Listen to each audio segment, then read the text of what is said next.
नमस्कार दोस्तों, कैसे हैं आप लोग। कंसोलिडेशन ऑफ मुगल एम्पायर चल रहा है और यहाँ पे बात करेंगे हम लोग ऑर्गेनाइजेशन ऑफ द गवर्नमेंट के बारे में। देखिए, मुगल एम्पायर के दौरान लैंड रेवेन्यू सिस्टम कैसे चलता था, आर्मी कैसे चलती थी, मनसबदारी कैसे चलती थी, ये सब मैं आपको बता चुका हूँ। अब लोकल लेवल का एडमिनिस्ट्रेशन कैसे चलता था और इस एडमिनिस्ट्रेशन में आपका लैंड रेवेन्यू वगैरह भी जुड़ जाएगा। चीजें आपस में इंटर रिलेटेड है, ठीक है। चाहे मिलिट्री हो, चाहे लैंड रेवेन्यू एडमिनिस्ट्रेशन हो, चाहे लोकल लेवल के ऑफिसर्स हो, वो कहीं ना कहीं एक दूसरे के साथ जुड़े हुए होंगे।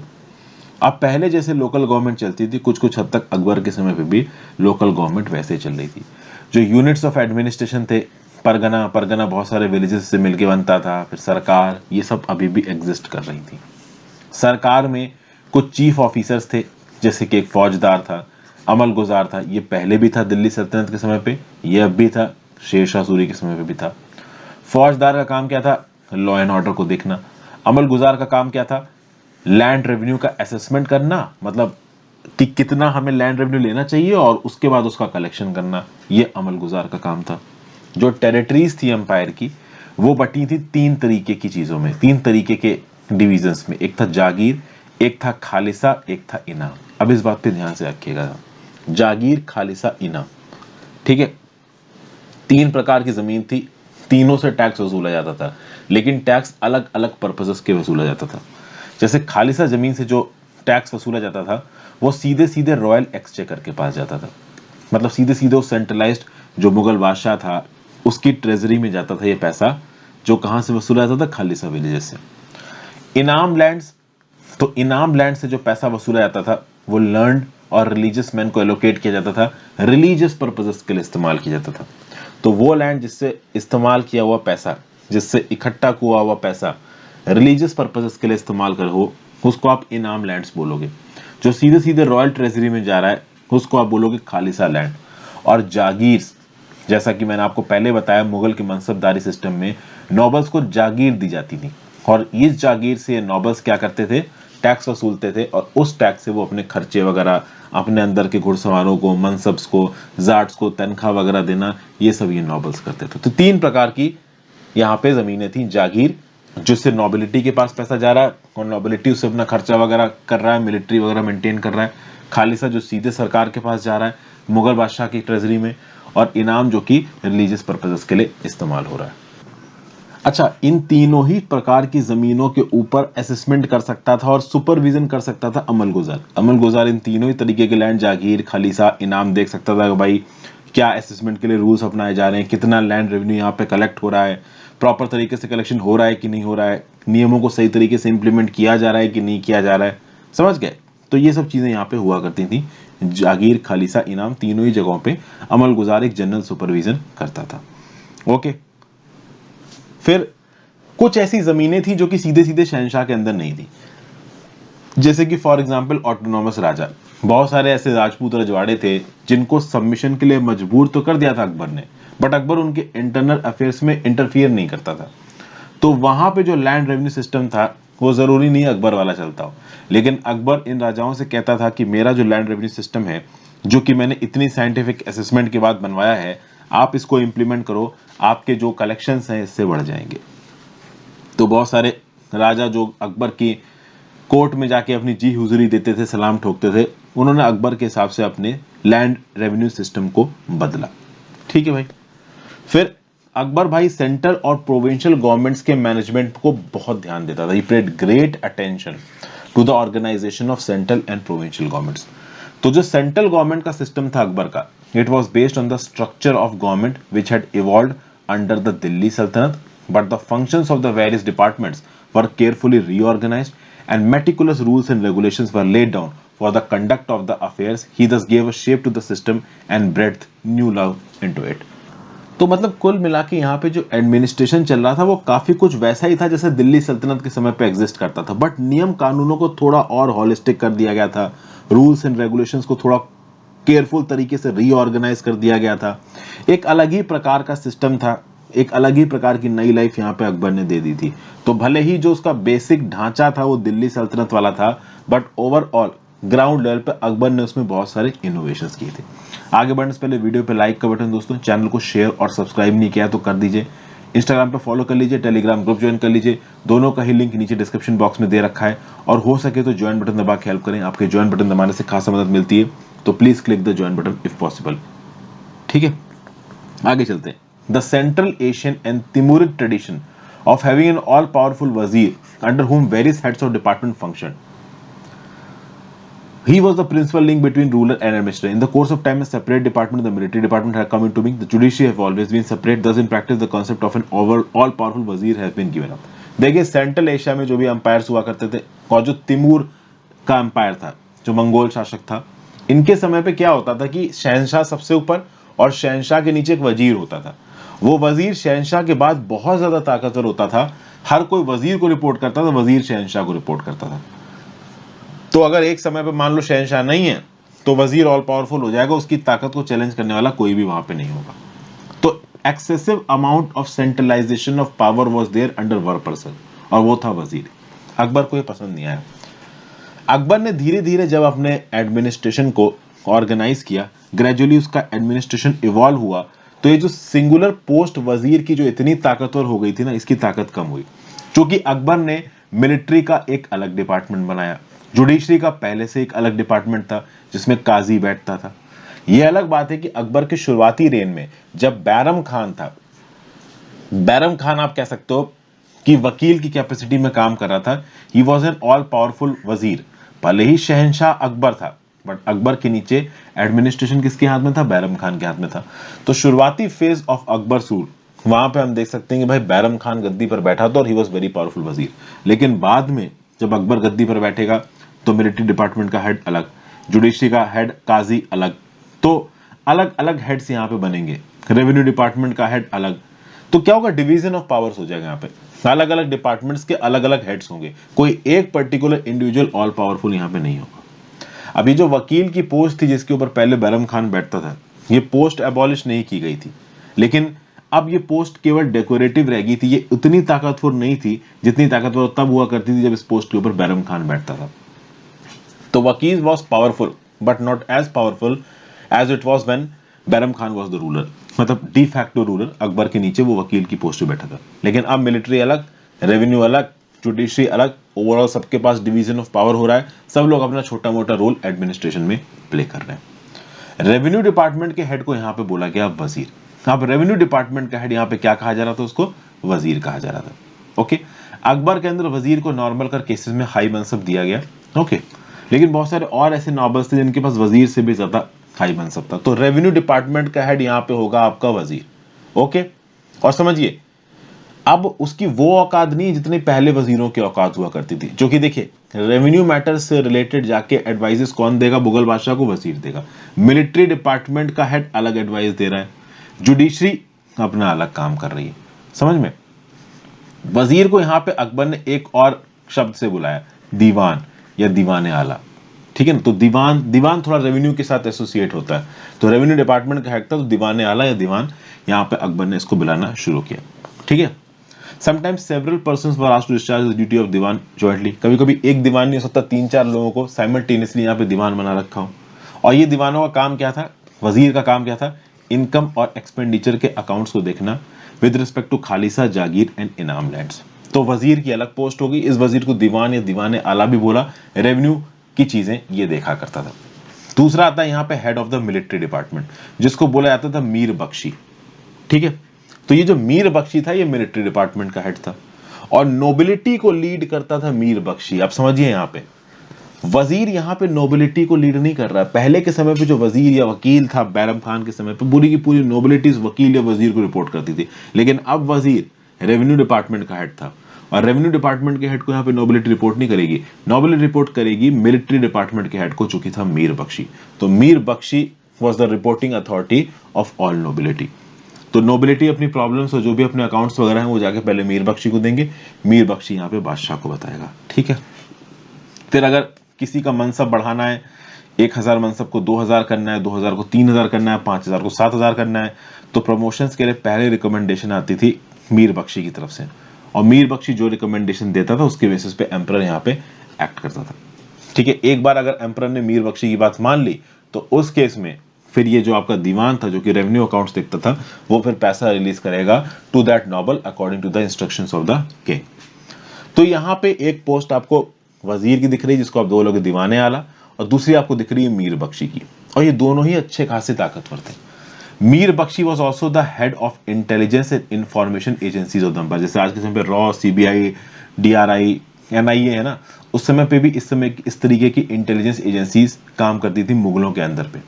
तो इंटेलिजेंस ऑफिसर्स बारिश अपॉइंट किए जाते थे, न्यूज रिपोर्टर्स वाकिया नवीस अपॉइंट किए जाते थे एम्पायर के सारे हिस्सों में, और ये किसको रिपोर्ट करते थे? ये मीर बख्शी को रिपोर्ट करते थे। तो दीवान की पोस्ट एक तरफ रेवेन्यू डिपार्टमेंट की, रेवेन्यू बहुत ताकतवर है, और मिलिट्री के नीचे इंटेलिजेंस हो गया, नोबिलिटी की रिपोर्टिंग हो गई, ये सब चलेगी ताकतें मीर बख्शी के पास।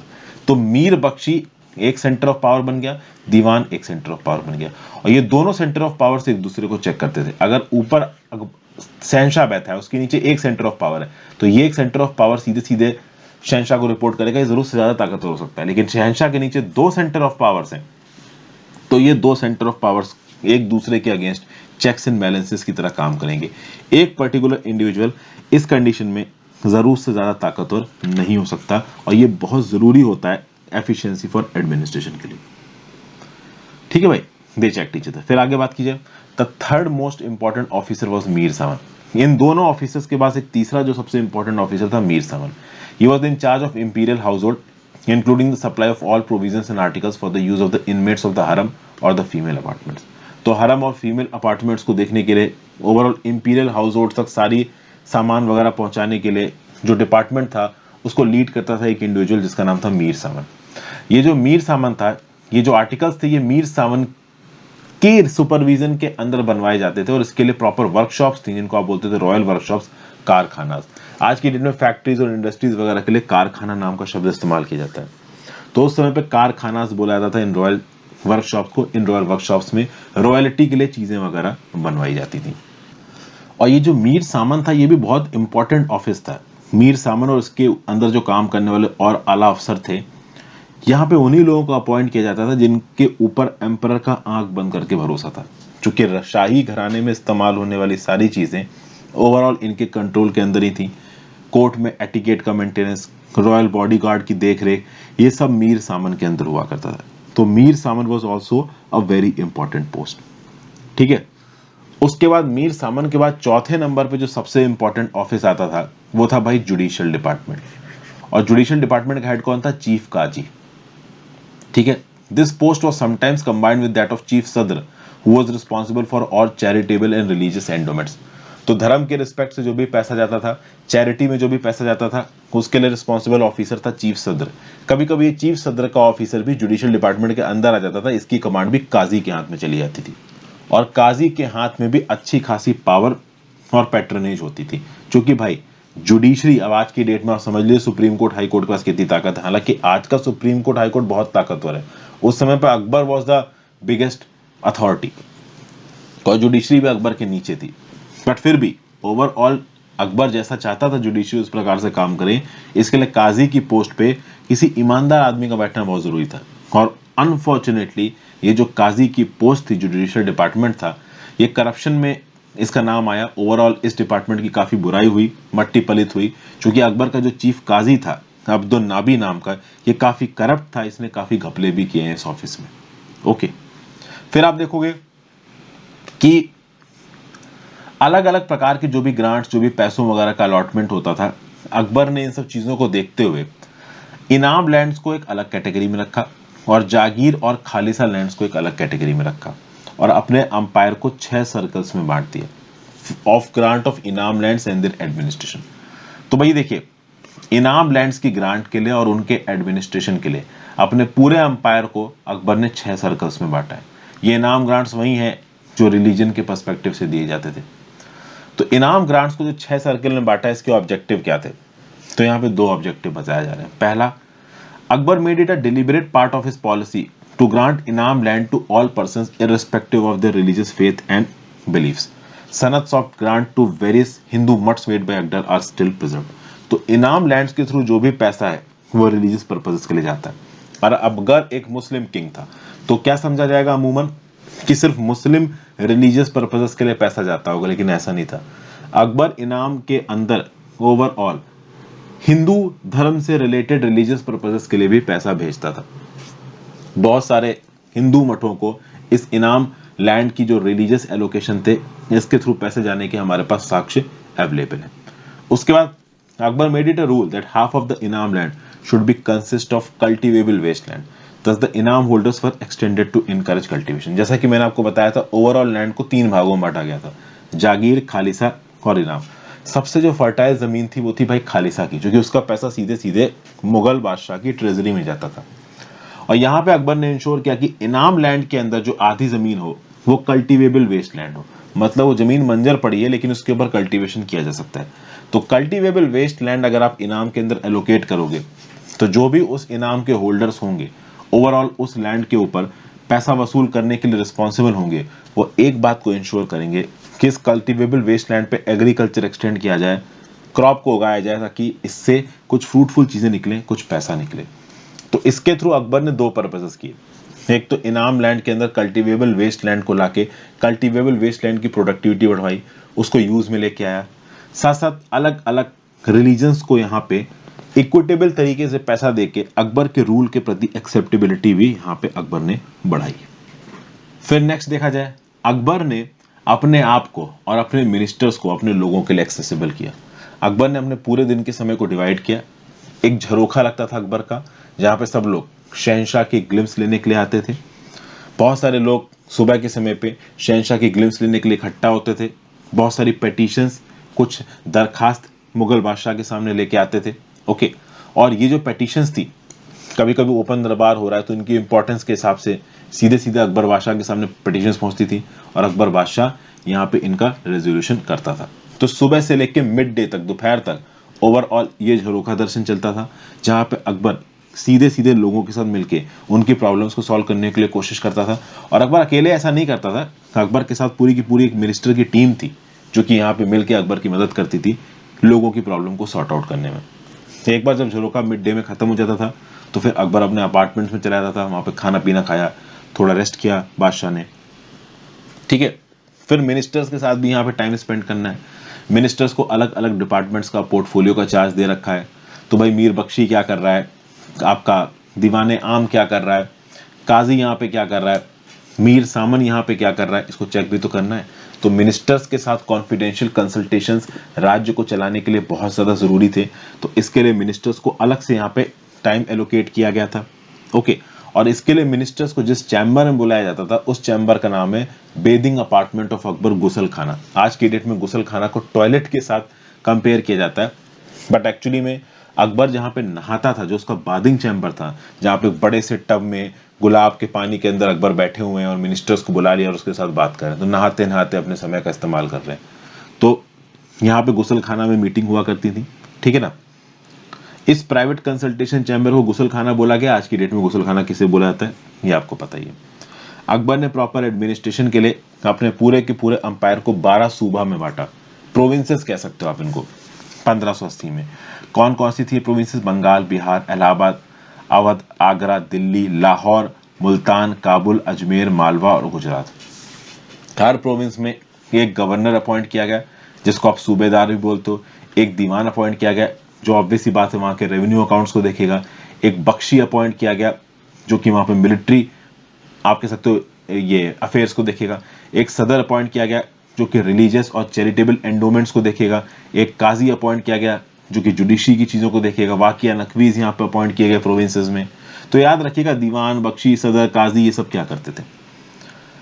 ओके, और अलग अलग प्रोविंसेस में जब इस प्रकार की सरकार प्रॉपर ऑर्गेनाइज तरीके से बनाई जाएगी, जिसमें अलग अलग यहाँ पे इंपॉर्टेंट पोस्ट पे लोगों को अपॉइंट किया जाएगा, तो कोई एक पर्टिकुलर पर्सन यहाँ पे जरूरत से ज्यादा ताकतवर नहीं हो पाएगा। तो अगर एक पर्टिकुलर पर्सन मुगल बादशाह के साथ, आप कह सकते हो, गद्दारी करेगा, तो बाकी लोग मुगल बादशाह के पास उसकी कंप्लेन लेके पहुंच पाएंगे और मुगल बादशाह सही समय पे उस गद्दारी को रोक पाएगा। समझ गए? ओके, अच्छा, वाकिया नकवीज यहाँ पे क्या होते हैं? तो वाकिया नकवीज एक प्रकार का मीडियल रॉयल फंक्शनरी होता था जो कि न्यूज को लिखता था। समझते हैं ना कि भाई जगह जगह पे एक मुगल बादशाह के समय पे एक जगह से दूसरी जगह इंफॉर्मेशन को पहुंचाना, ये भी एक बहुत इंपॉर्टेंट काम था। तो न्यूज राइटिंग और न्यूज डिसेमिनेशन, इसका काम इन वाकिया नकवीज को दिया गया था। तो वाकई नफीस ना पता हो तो मैंने ये भी आपको यहाँ पे बता दिया। तो ये था ओवरऑल एनालिसिस दोस्तों, जहाँ पे चेक्स एंड बैलेंसेस का एक एफिशिएंट सिस्टम सेटअप किया गया था ताकि एक आदमी ज़्यादा ताकतवर ना हो जाए और बादशाह एक इफेक्टिव चेक रख सके एडमिनिस्ट्रेशन के ऊपर, गवर्नेंस के ऊपर, ओवरऑल एफिशिएंसी ऑफ एडमिनिस्ट्रेशन के ऊपर। तो ये था दोस्तों एनालिसिस। आई होप आपको काफ़ी कुछ यहाँ पे सीखने को मिला होगा। अगली वीडियो में आपसे बात करूंगा कि मुगल अंपायर के समय पे राजपूत स्टेट्स के साथ यहाँ पे रिलेशन कैसे थे, शुरुआत से लेके एंड तक इन रिलेशंस की यहाँ पे हम लोग बात करेंगे। अगली वीडियो हो सकता है थोड़ी सी लंबी हो। आई होप आपको इन वीडियोस में काफ़ी कुछ सीखने को मिल रहा हो दोस्तों। अपने व्यू पॉइंट नीचे कमेंट बॉक्स में ज़रूर दीजिएगा। ज़्यादा से ज़्यादा लोगों के साथ इन वीडियोज़ को शेयर करें। Have a great day friends, अपना ध्यान रखिए, पढ़ते रहिए।